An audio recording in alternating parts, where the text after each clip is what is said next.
Hi, my name is Angel Gonzalez of Debt Free Angel, and today I'm going to go over my way of making a phenomenal cup of Cuban coffee. And it's a secret process, which is not going to be so secret anymore. And what you're going to need are the following. The first thing we're going to start with is the medium-sized cafetera. This is the old style Cuban cafetera. We're not talking about machines. And you're going to use this for today's video. There are two other cafeteras, and let's start with this one, the personal size. This is if you want to make a little cup of Cuban coffee just for yourself. The process will be exactly the same. You'll just have to adjust the amount of sugar. And then there is the Cuban family size cafetera, which as you can see is much larger. And this is for when you have your 50 million aunts, uncles, and cousins over, and you can make some coffee for them. You're also going to need the following: a tamper. This is what you're going to use to push down the coffee to make sure that you don't get a watered down cup of Cuban coffee. You will also need Cuban coffee. Now you can use any Cuban coffee. I happen to be using Pilon for this one, but any Cuban coffee is just fine. Then you'll need something to pour the coffee into. This is also where you're going to make your espumita, which is very important. You'll also need sugar and a spoon. So let's get started. The first thing we're going to need to do is fill the bottom basin of the cafetera with water. Now you don't want to put too much water because then you're going to water down your coffee. So if you look at this little nut on the outside of the basin, you're going to fill the water basin right just below that level, just barely touching it.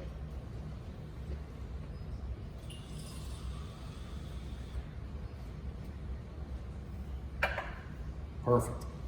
The next thing we're going to use is our coffee. The coffee goes in this. You load it up, and you don't want to put too little. That's where you get your watered down coffee as well. And then you're going to use your tamper to push it down. Now you don't have to push it down super hard, but you do want to be firm. And you just keep loading it, and what you want is to create a flat surface all the way at the top, full of Cuban coffee that's pretty much semi-solid.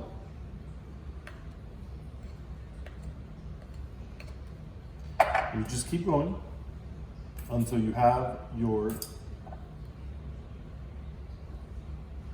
until you're ready to, there you go.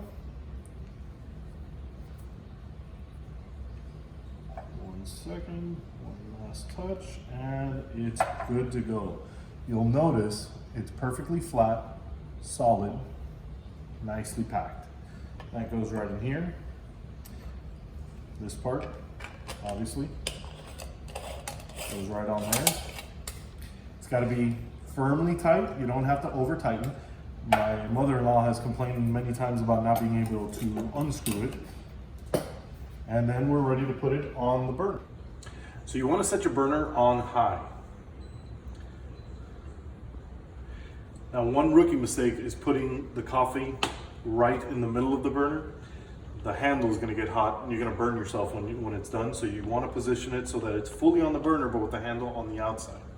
Now this is a trick that most people skip because it requires you sitting here vigilando, which is when the coffee first starts coming out of there, it's a nice, thick, syrupy coffee. That's what you want to use to make the espumita. So once you see that start coming out, we're going to grab it and we're going to make some espumita. We're going to prepare the sugar. Now for the medium-sized cafetera, I like to use 3 spoons. They don't have to be heaping, but I like my coffee on the sweet side. You can adjust the sugar level as you see fit. Let's go back and check on the cafe. So here you see the nice beginning part of the espumita. So this is what we're going to use to pour into our sugar. You don't want to pour too much because then you're not going to be able to make good espuma, but that's what you want it to look like. And then you start just mixing and mixing and mixing. And the sound, of course, is really annoying. but it doesn't matter. This is what's gonna make that a fumita, which just adds the perfect cherry on top of a great little tacita of Cuban coffee.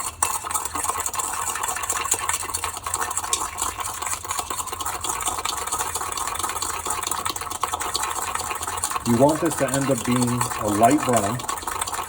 If you're using regular white sugar, you'll just have to play around with it a little. I always like to use the raw sugar. It's a little bit healthier, less processed, and it tastes fantastic in the coffee.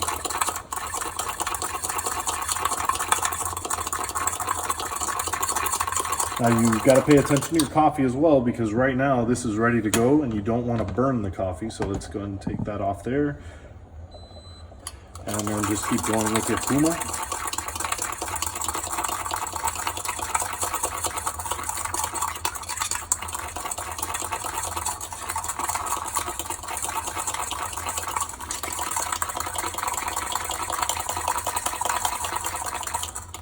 All right.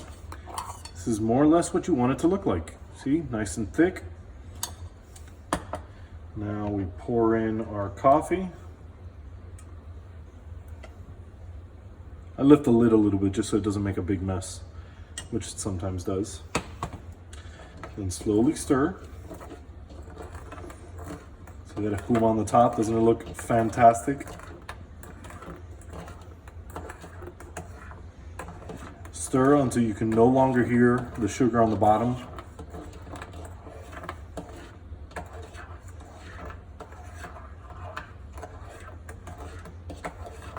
And we're going to grab una tacita.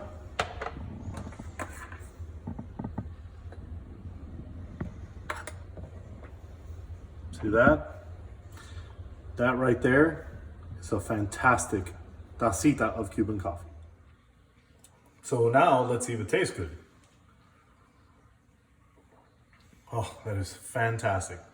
So now you know my secret, not so secret process to making un cafecito at home. I want you guys to stay safe, stay home. Now, all you need to do is order the materials, have it delivered at home. Don't go expose yourselves going to these Cuban places. Stay home, make your own cup of Cuban coffee. And as they say in the Cuban families, ahora te puedes casar. Thanks for watching, and let me know below how it worked out for you and if it tastes good. See you soon.